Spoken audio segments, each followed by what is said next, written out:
नमस्कार। तो आज का हमारा जो टॉपिक है लेक्चर नंबर 28 है। ऑफिशियल लेक्चर नंबर 231 है और सब्जेक्ट है हमारा वही सिविल प्रोसीजर कोड और टॉपिक है withdrawal adjustment and settlement of suit and payment into the court. अर्थात कोई वाद जो दायर कर लिया जाए उसमें समझौते की क्या विधि हो, समझौते कैसे हो। देखिए, वाद आदमी दायर भी करता है, पार्टीज में सेटलमेंट होते हैं, पार्टीज को पैसे मिल जाते हैं तो पार्टी सेटलमेंट कर लेती है, या उसका जो ड्यूज है अगर मिल जाते हैं तो सेटल कर लेती है।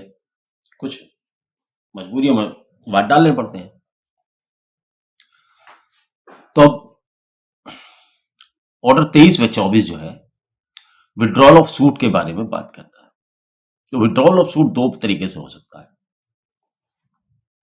पहला तो यह है कि भाई अपने द्वारा दायर मुकदमे का वापस लेना। इसके कई कारण हो सकते हैं, ये वादों पर निर्भर करता है कि ये किस कारण से मुकदमा वापस ले रहे हैं। तो मुकदमा जो है दो प्रकार से वापस लिया जाता है। फर्स्ट कंडीशन क्या एनुमेट करता है, ये न्यायालय की अनुमति के बिना वापसी कर ले कोई आदमी पार्टी अपना मुकदमा, या न्यायालय की अनुमति लेकर वापसी कर ले, या तो बिना अनुमति के या अनुमति से। लेकिन अनुमति लेके करने से फायदा है, बिना अनुमति के नुकसान। तो बिना अनुमति के मुकदमा वापस करना नहीं चाहिए। हम तो ये सलाह देंगे कि अनुमति लेनी चाहिए, बचना नहीं चाहिए अनुमति लेने से। उसके फायदे हैं। देखिए, पहले तो समझे ऑर्डर 23 इस विषय में क्या उपबंध करता है। ऑर्डर 23 नियम फर्स्ट, उसका उपनियम 1 क्या कहता, वादी सब या किन्हीं प्रतिवादियों के विरुद्ध, वादी या तो सब प्रतिवादियों के खिलाफ या कुछ प्रतिवादियों के खिलाफ अपने वाद को वापस कर सकता है या उसमें समझौता कर सकता है। वापस कर सकता है या दावे किसी भाग का प्रत्याग कर सकता है या उसके अपने किसी हिस्से का प्रत्याग कर सकता है, किसी भी समय पर कर सकता है। तो वादी प्रतिवादी के खिलाफ अपने वाद का या तो प्रत्याहरण कर सकता है, विड्रॉल कर सकता है, या अपने किसी हिस्से का, वाद के किसी हिस्से का प्रतिवादी के खिलाफ अभित्याग कर सकता है। तो ये स्थिति है। लेकिन क्वेश्चन अब आता है, ये तो चलो वादी बालिक है, लेकिन यदि प्रतिनिधिवाद है या नाबालिग का वाद है, नाबालिग के लिए कोई लड़ रहा है, तब क्या स्थिति होगी। यही व्यवस्था आदेश 23 के अंदर ही ये कहता है कि ऐसे में, लेकिन यदि वादी आवश्यक है, उस स्थिति में आदेश 32 के नियम, तो ये वाले नियम नहीं लग गए, बल्कि 32 वाले जो आदेश 32 में जो नियम दिए गए हैं 1 से लेकर 14 तक के, वो नियम लगेंगे। और न्यायालय से मुकदमा वापस तभी लिया जा सकेगा जब न्यायालय अपनी अनुमति दे देगा। अर्थात कोई भी मुकदमा वापस नहीं हो पाएगा जब तक कि न्यायालय अनुमति ना देते नाबालिग के केस के अंदर। तो बिना उसकी अनुमति के न्यायालय की वापस नहीं हो सकता। तो ये याद रखना चाहिए कि बिना अनुमति के नाबालिग के केस में मुकदमा वापस नहीं हो सकता। और जो सही आदमी है, समझदार है वाद में, वो किसी भी प्रतिवादी के खिलाफ कभी भी अपना वाद जो है या कोई राइट्स अपना छोड़ सकते हैं, कोर्ट को बता सकते हैं। आगे चलते हैं। 23(2) आदेश 23 नियम 1 का उपनियम 2 कहता है, यदि किसी नाबालिग का वाद है की ओर से दायर किया गया वाद है, अगर वो वापस लिया जा रहा है तो उसको वापस लेने के लिए उसको वापस लेने के लिए बेस्ट तरीका यह है कि एक एफिडेविट या तो अवैसक की तरफ से जिसने मुकदमा डाला है वो, या उसका प्लेडर न्यायालय में दाखिल ऐसा एप्लीकेशन लगाएं, तब या उसका प्रतिनिधि नाबालिग का, तब उस पर न्यायालय विचार करेगा और जो बच्चे का बेस्ट हित होगा उसके मुताबिक मामले को डिसाइड करेगा।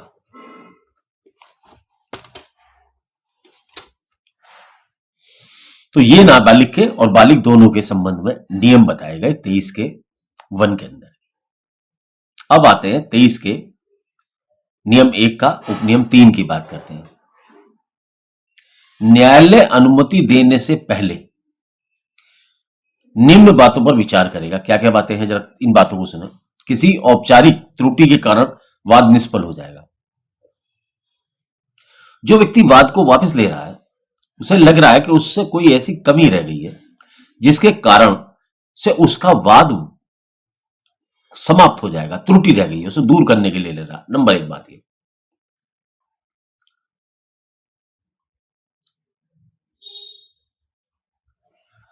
यह वाद ये चाहता है कि अन्य किसी आधार पर वाद को वापस लेके दोबारा से मुकदमा डाले,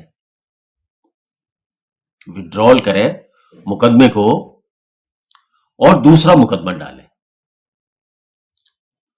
तो ऐसे में न्यायालय की परमिशन उसे लेनी चाहिए, with liberty to file a new suit, और न्यायालय ऐसी परमिशन दे सकता है।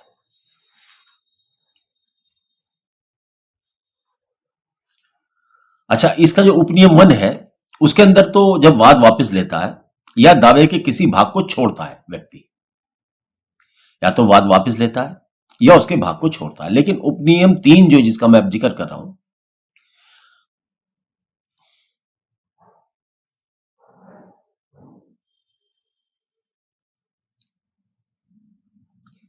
इसमें विनिर्देश अनुज्ञा के बिना वाद से या दावे से भाग से वापस कर लेता है, न्यायालय की अनुमति नहीं लेता है।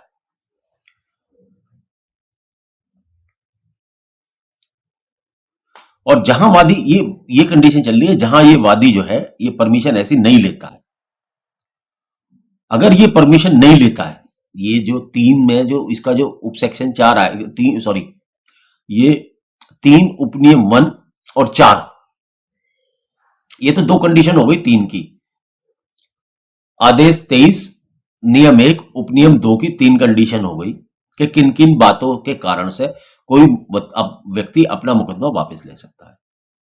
इसके 23(1) की चौथी कंडीशन यह है, यदि उपनियम 1 में आपने वाद वापस लिया या भाग छोड़ते हो और उपनियम 3 में बिना आज्ञा के छोड़ते हो, अगर आप बिना आज्ञा के लिए न्यायालय की छोड़ते हैं तो आपको खर्चा देना होगा, नया वाद दायर नहीं कर सकते। यदि आप न्यायालय की परमिशन नहीं लेते हो, अपनी मनमर्जी से वाद को वापस दे देते हो, तो आप ना तो नया वाद डाल सकते हो, नया मुकदमा ला सकते हो अपने उसी कॉज ऑफ एक्शन के लिए, और आपको अगर प्रतिवादी कोई खर्चा मांगेगा तो खर्चा आपको देना पड़ेगा यदि आप बिना परमिशन के लेते। अर्थात न्यायालय की परमिशन लेने से हमें फायदा है, अर्थात खर्चे के लिए उत्तरदायी होगा और जो न्यायालय अधिनिर्धारित करे, और वह ऐसे विषय वस्तु या दावे के ऐसे भाग के बारे में कोई नया वाद सृष्टित करने से प्रवृत्त रहेगा, और अर्थात नया वाद भी आप दाखिल नहीं कर पाएंगे। तो देखिए, मुकदमा डालना इतना आसान है, मुकदमा लेना भी, वापस लेना भी इतना आसान नहीं है। उसके कुछ नियम हैं।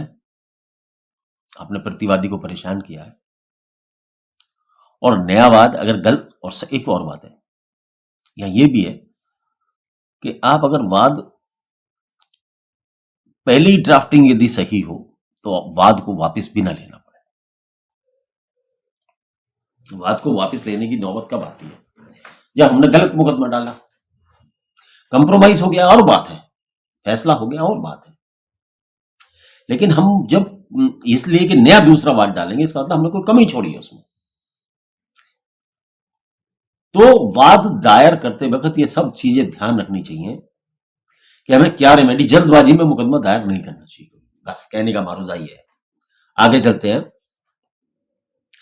ये नियम एक बहुत, इस आदेश 23 का नियम एक जो है 5-6 पार्टों में है ये। अब इसका उपनियम 5 और सुन लें जैसा। यदि कई वादी हैं तब न्यायालय को बहुत सोच विचार कर निर्णय लेना होगा। यदि कई वादी हैं तो सोच विचार कर निर्णय लेना होगा। उस वाद के 23(1) के अधिकार मात्र से वाद वापसी की अनुज्ञा न्यायालय द्वारा दिया जाना प्राधिकृत नहीं करती। जब एक ही वाद में कई सारे वादी हैं, अर्थात जॉइंटर ऑफ पार्टीज करके मुकदमा डाला गया है, तो क्योंकि आपका राइट है मुकदमा वापस लेने का, तो ऐसे में न्यायालय को बहुत सोच समझ के विचार करके उसके बारे में अपनी अनुमति देनी चाहिए। एक और बात है, आपने मुकदमा तो डाल दिया, वाद वापस भी ले लिया, लेकिन एक बात यहां ध्यान, आप किसी भी मुकदमे को डालने की मैक्सिमम लिमिट 3 साल, अधिकतर लिमिट 3 साल है, मिनिमम लिमिट, और कुछ वादों में 12 साल तक मैक्सिमम लिमिट है। सपोज करो आपने, जो आपकी मिनिमम लिमिट थी वो 3 साल की थी, लिमिट तो खैर फिक्स ही होती है, लिमिट 3 साल की थी आपके मुकदमा दायर करने की, आपने वो डाल दिया, और जब आप वाद वापस ले रहे हो तब उसको 3.5 साल हो चुके हैं और आपको नया मुकदमा डालना है, तो ये लिमिटेशन आपको नहीं मिलेगा, ये ध्यान रखें। ये लिमिटेशन जो आपका गया, तो आपको वाद भी अगर वापस लेना तो विद इन लिमिटेशन ही वापस लेना चाहिए। अगर लिमिटेशन पीरियड के बाद आप वाद वापस लेंगे तो वो स्टैंड नहीं करेगा, लिमिटेशन नहीं मिलेगा वाद वापसी के आधार पर कि साहब हमने तो वाद वापस किया था, इतने वहां पड़ा रहना, नहीं, वो लिमिटेशन पीरियड आपको नहीं मिलेगा और लिमिटेशन एक्ट लागू होगा।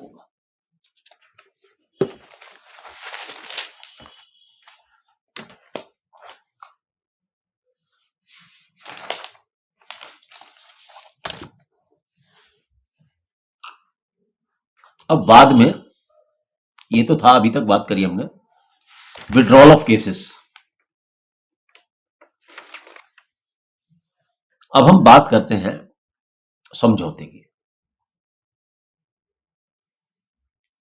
ये तो विड्रॉल की बात थी कि विड्रॉल की क्या परिस्थिति हो, तो आदेश 23 नियम 1-2 में ये सारी की सारी कंडीशंस और उसके उपनियम में ये बातें बताई गई कि how a person can withdraw his case. Now we talk about how the parties can compromise in the court. अगर पक्षकारों का आपस में कोई समझौता हो जाता है तो उस विषय में आदेश 23 का नियम 3 कहता है कि लिखित समझौता बनाएं, उस पर दस्तखत करें, अपने वकील साहिबान के दस्तखत कराएं और वो समझौता विलेख न्यायालय में पेश कर दिया जाए। क्या टर्म्स एंड कंडीशन है? समझौता पूरे के पूरे वाद में हो रहा है, पूरे के पूरे मुकदमे में कर रहे हैं आप, या उसके किसी पार्ट के विषय में कर रहे हैं, ये सारी की सारी बातें उसके बारे में आप लिखें। क्या आपने लीगल कॉन्ट्रैक्ट उस वाद वापसी के लिए किया है, सॉरी समझौते के लिए किया, ये भी सारा उसमें जिक्र आना चाहिए। इसके आधार पर न्यायालय अपना रिकॉर्ड बनाएगा और समझौतों की शर्त के आधार पर एक डिक्री पारित करेगा। तो आप ये देखिए, वो था नियम 1, 2 विड्रॉल के बारे में। ये नियम 3 हमें बताता है कि समझौता न्यायालय में कैसे दाखिल किया जाए। लिखित होगा, पार्टीज के सिग्नेचर होंगे, न्यायालय के सामने प्रस्तुत किया जाएगा, न्यायालय उसे देखेगा, विचारण करेगा, पूरा मुकदमा वापस लिया, समझौता हो रहा है या उसके किसी पार्ट में समझौता हो रहा है, इसको डिसाइड करेगा और एक डिक्री बनाएगा, एक डिक्री या आदेश पारित करेगा जिसके आधार पर डिक्री का निर्माण होगा। शर्तों के आधार पर आज्ञप्ति पारित कर सकेगा, अर्थात उसके आधार पर कोई आज्ञप्ति डिक्री पारित करेगा।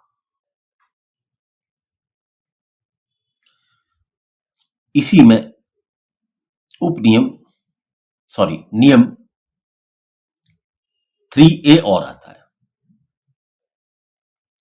यदि आप समझौता कर लेते हो तो समझौता जब हो गया तो उसके आधार पर यह नहीं कह सकते समझौता गलत था। या तो समझौता करो मत, नहीं, सोच समझ के करो, विचार करके करो। लेकिन एक बार आप न्यायालय में दाखिल कर देते हो और समझौते पर ऑर्डर हो जाता है तो फिर आपको ये पावर नहीं होगी कि आप कहोगे धोखाधड़ी हो गई, छल कपट हो गई। अगर आप कहते हो कि धोखाधड़ी हो गई तो छल कपट हो गई, फिर आपको सिद्ध करनी पड़ेगी न्यायालय के अंदर। ये तो अगली बात बताऊंगा, पहले तो ये बताओ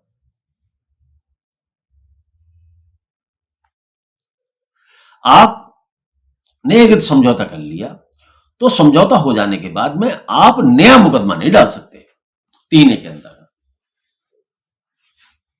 आदेश 23 नियम 3A कहता है कि समझौता को विधिपूर्ण नहीं कहने की छूट नहीं होती है और न ही नया वाद लाया जा सकता है इस आधार पर कि समझौता गलत तरीके से किया। तो ये आप पर एक पेन लगाता है। इसलिए समझौते के अंदर एंटर करने से पहले बहुत सावधानी का परिचय दें। तो 23(3)A का नियम को याद रखें और न्यायालय की भी जिम्मेदारी होती है कि ऐसे दावों को एंटरटेन ना करें। 3B आदेश 23 का 3B क्या कहता है? प्रतिनिधिवादों में कोई भी करार अथवा समझौता न्यायालय की पूर्व अनुमति के बिना नहीं किया जा सकता। जहां प्रतिनिधिवाद है वहां न्यायालय की परमिशन बहुत मैंडेटरी है, आवश्यक है। अर्थात न्यायालय मूल वादी या हितबद्ध व्यक्तियों को सूचना देगा जिनके लिए प्रतिनिधिवाद चल रहा है। उनको सूचना के बाद समझौते के अंदर समझौता एंटरटेन किया जाएगा। ये कंडीशन लगाता है यदि प्रतिनिधिवाद है, मान लो प्रतिनिधि कर रहा है, तो मूल वादी जो है उसको पता होना चाहिए कि कंप्रोमाइज क्यों किया जा रहा है। अर्थात उसको सूचित किया जाएगा, वो सूचित आके बताएगा कि हाँ साहब मेरी अनुमति से ही कंप्रोमाइज हो रहा है, तब वो कंप्रोमाइज हो सकता है, अदरवाइज नहीं हो सकता। ये 23 आदेश 23 का नियम 3B कहता है। इन नियम को समझना ही सीपीसी को समझना है और सीपीसी हर लाइन पर नियम देती है। इसीलिए सीपीसी समझ से बाहर रहती है आदमी की। एक्चुअली क्या है, अगर आदमी रटे तो ये भी रटी जा सकती है, लेकिन हर आदमी रट नहीं सकता। याद कुछ लोग हैं जो ये रट लेते हैं।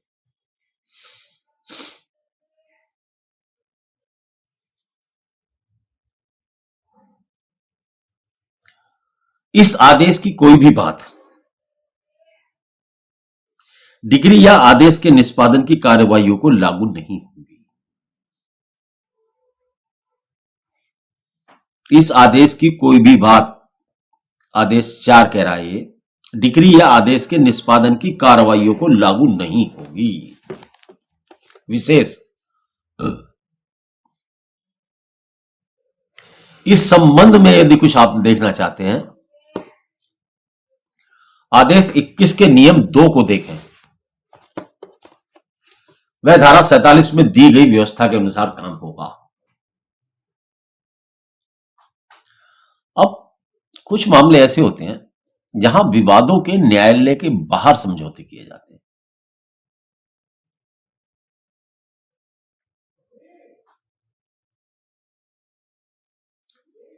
विवादों के न्यायालयों के बाहर समझौते, धारा 89 इसकी व्यवस्था करती है। कभी कभी पार्टीज कहती है कि सर हम कंप्रोमाइज करना चाहते हैं, तो न्यायालय कहता ठीक है, वो उनके इश्यू बना देता है कि जाइए ये इश्यू है तुम्हारे, पक्षकारों को बना के दे देगा,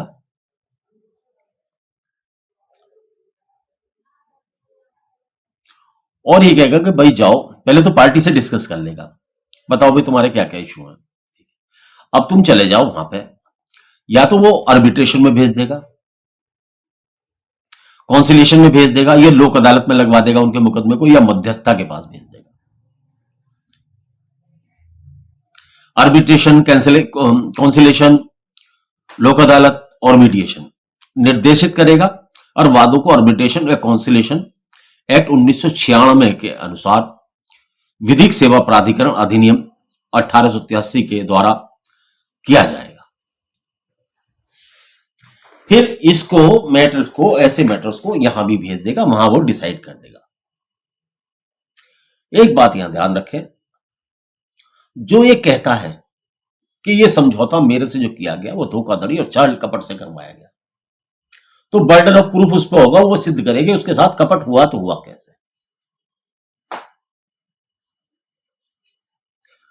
तो ये लोक अदालत में किस तरीके से आपका मुकदमा लगे, आप लगवा सकते हो कि सर मैं लोक अदालत में करना चाहता हूं, पार्टीज कर ले, आर्बिट्रेशन में, कॉन्सिलेशन में, मीडिएशन में के लिए भी आप अदालत से अपने मुकदमे को रेफर करवा सकते हो सेक्शन 89 के तहत, और वहां पे आपका समझौता करा दिया जाएगा। तो ये भी एक विधि है। अगर नहीं होगा तो मुकदमा आपका वहीं वापस भेज दिया जाएगा उस मूल न्यायालय में, और मूल न्यायालय उसको डिसाइड कर देगा आपके मुकदमे को कि क्या है भाई।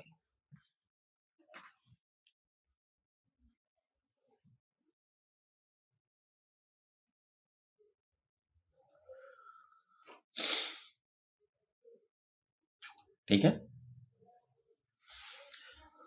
यहीं पे थोड़ा सा समय हम पे बाकी है, तो थोड़ी सी 2-4 मिनट की गुफ्तगू कर लेते हैं। यदि आपके खिलाफ किसी ने यह डाला है कि आपके खिलाफ आपके उसके 2 लाख रुपए हैं, या आपने जो मकान की दीवार बनाई, आपकी दीवार उसके मकान पर गिर गई, इससे उसे क्षतिपूर्ति हो गई, वो कहता है मेरे 5 लाख रुपए आपकी तरफ है, तो आदेश 24 कहता है यदि जिसके ऊपर मुकदमा डाला गया वो कहता है कि ठीक है साहब मेरे से गलती हुई है, ये पकड़ो अपने पैसे, अर्थात यहां मामला ऋण का और क्षतिपूर्ति का है, ऋण का और क्षतिपूर्ति का, वो आदमी कहता है ये पकड़ो पूरे पैसे, या न्यायालय से कहता बताओ जी मैं कहां जमा कराऊं। तो किसी भी स्टेज पर, एट एनी स्टेज, आप ऐसा पैसा जमा कर सकता है प्रतिवादी।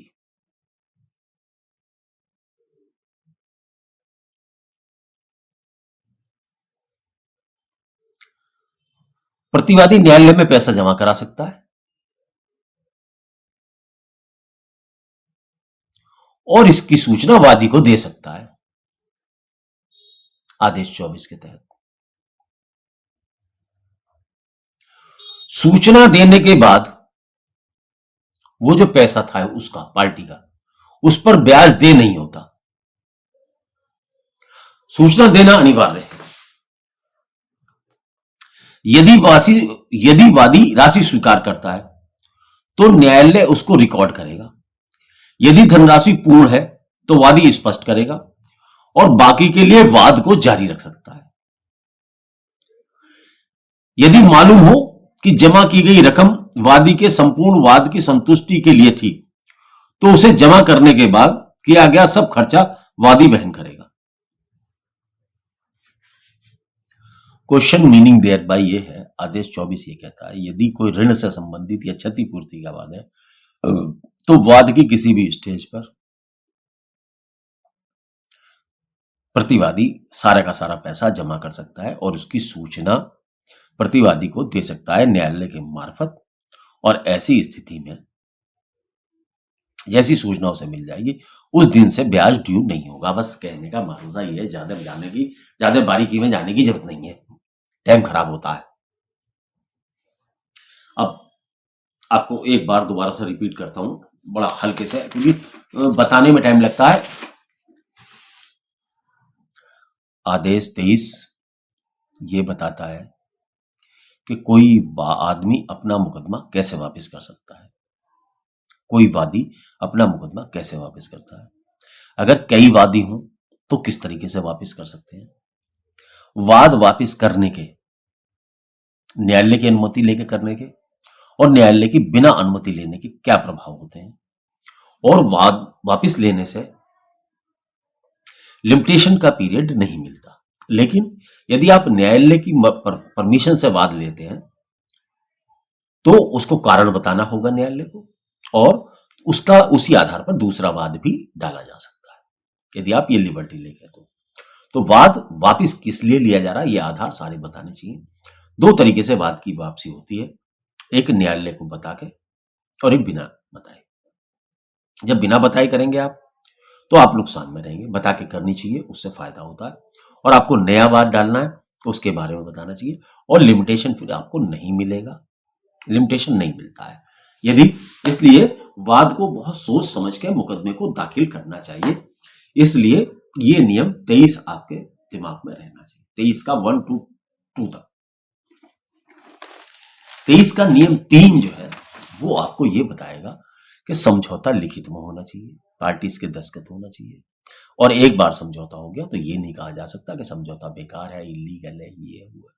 अगर जो कहता है इलीगल है तो उसके ऊपर जिम्मेदारी है कि वो सिद्ध करे इलीगल। दूसरी बात, जब प्रतिनिधिवाद डाला जाता है तो तुम्हारा जो प्रतिनिधि है वो वाद को वापस नहीं ले सकता, बल्कि उस असल मालिक को, जो मुकदमे का असल मालिक है, उसे सूचना न्यायालय देगा, उसको बुला के पूछ के कि हाँ कि you are going to enter into contract, तब उसका सब कंप्रोमाइज हो सकता है, अदरवाइज समझौते को परमिशन नहीं देंगे। और तीसरी बात ये कि जब आप न्यायालय से प्रार्थना करते हैं कि सर हम करना चाहते हैं, तो आपको काउंसिलेशन, मेडिएशन, लोक अदालत में भी मुकदमा, लोक अदालत act, arbitration and conciliation act 1996 और विधिक सेवा प्राधिकरण अधिनियम 1987 के तहत भी आपके मुकदमे को ऐसी जगह पर भेजकर आपको कंप्रोमाइज की व्यवस्था कराई जा सकती है। और यदि कंप्रोमाइज हो जाता है तो ठीक है, उस न्यायालय को सूचित किया जाएगा। अगर नहीं हुआ जाता तो सारी की सारा मैटर दोबारा से उसी मूल न्यायालय को वापस कर दिया। तो ये था समराइज। देखिए, इतनी सी बात बताने के लिए जब एक्सप्लेन करनी होती है तो ज्यादा टाइम लगता है, क्योंकि हम ये सोचते हैं कि आदमी की समझ में आ जाए। तो ये था वाद में समझौते और वाद वापसी के लिए आदेश 23 और आदेश 24। आप भी बेर में रिपोर्ट करो, वाद समझौता, वाद वापसी, वाद समझौता, वाद वापसी। 24 देनगी के बारे में, तो आदेश 23 के अंदर दोनों समिहित है, विड्रॉल एंड एडजस्टमेंट, और इसमें जो है 24 में पेमेंट है न्यायालय के अंदर। छोटी सी बात थी, बहुत बड़ी नहीं थी, बात तो सारी सी छोटी सी है, लेकिन आदमी को ये सीधी सी हृदय के धर देती। देखिए, अब अगला जो नेक्स्ट हमारा टॉपिक होगा वो टॉपिक होगा कमीशन।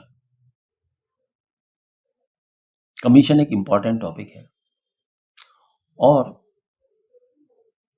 मैक्सिमम सिविल वादों में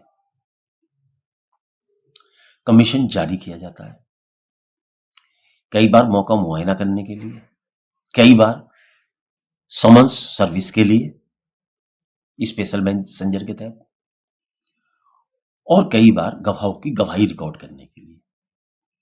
तो ये कमीशन क्या होता है, एक न्यायालय वाली शक्तियां ही यूज करते हैं, और कई अधिकतर ये एडवोकेट्स को ही दिए जाते हैं, और एडवोकेट्स को ही न्यायालय अपनी पावर से डेलीगेट पावर समझ सकते हैं, लेकिन उसकी कोई लिमिटेशंस है।